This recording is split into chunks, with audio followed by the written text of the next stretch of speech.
Ani, Bojo. This video will provide information on power of attorneys. Let's take a look at what a power of attorney is and the different types of power of attorneys. A continuing or living power of attorney is a legal document that allows you to assign a person or more than one person to manage your financial affairs and property on your behalf if you become mentally incapable. You can either appoint someone, or this can be appointed by a court of law in situations where power has not been designated prior to incapacity. There are different types of powers of attorney. One is a power of attorney for personal care, and one is a power of attorney for property. A power of attorney for personal care is an attorney that's been appointed for care that can make decisions about your health and other non-financial decisions for you if you were to become mentally incapable.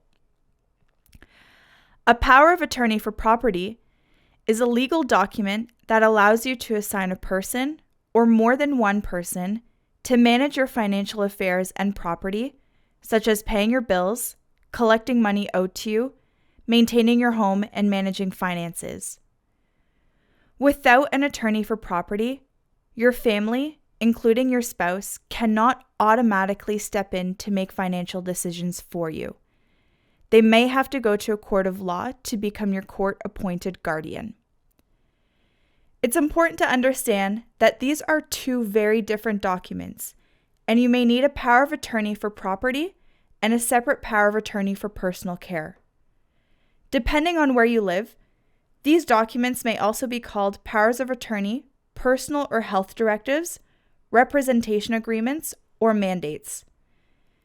It's recommended to consult a lawyer to ensure your document is valid and to understand the full scope of what your power of attorney can do.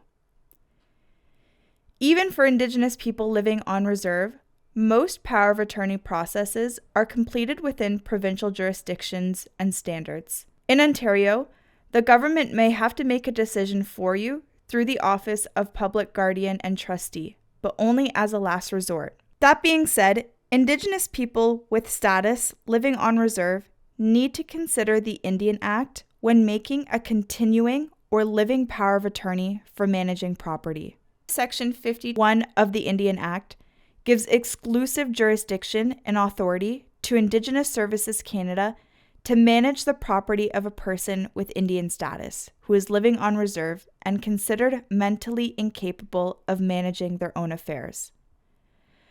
A person who is considered mentally incapable may also be considered a dependent adult. In terms of managing estates for dependent adults living on reserve, Indigenous Services Canada can only help manage the estate once the adult has been officially diagnosed as incapable of managing their own financial or legal affairs. A diagnosis must be done by a provincial or territorial authority, such as a doctor or other certified health professional, a capacity assessor employed by the province, territory, or country in which the adult lives, or a court of law.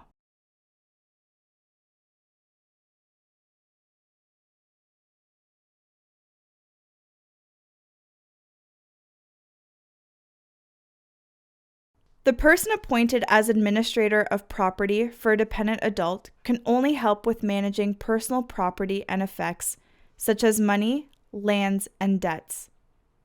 Authority for decisions relating to personal care is the responsibility of the province, territory, or country where the dependent adult lives. Creating a power of attorney. You do not need a lawyer to draft your power of attorney documents in Ontario. However, there are some criteria that you need to meet in order for it to be legal. This includes it needing to be a physical document. The document must be printed or handwritten. It cannot be stored online or through email. You must be mentally capable and over the age of majority in your province. In Ontario, you must be at least 18 years of age or older to make a power of attorney for property, and at least 16 years old to make a personal care power of attorney. The other condition is that you must sign the document in the presence of 2 valid witnesses, and they must sign to confirm that they have witnessed your signature. The signatures must also be in wet ink and at the very bottom of the document. Digital signatures will not be considered valid. A power of attorney does not need to be created by a lawyer. You can use blank forms online or create your own handwritten form. There are various online platforms that you can use, such as the two following platforms provided by the province of Ontario. Or you can also visit a lawyer, as this would allow you to obtain legal advice to ensure your power of attorney is valid.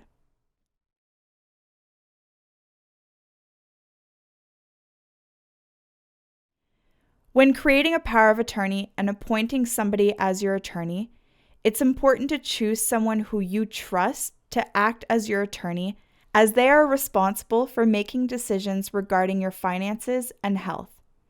For example, you could appoint a spouse or a common law partner, a family member, or even friends.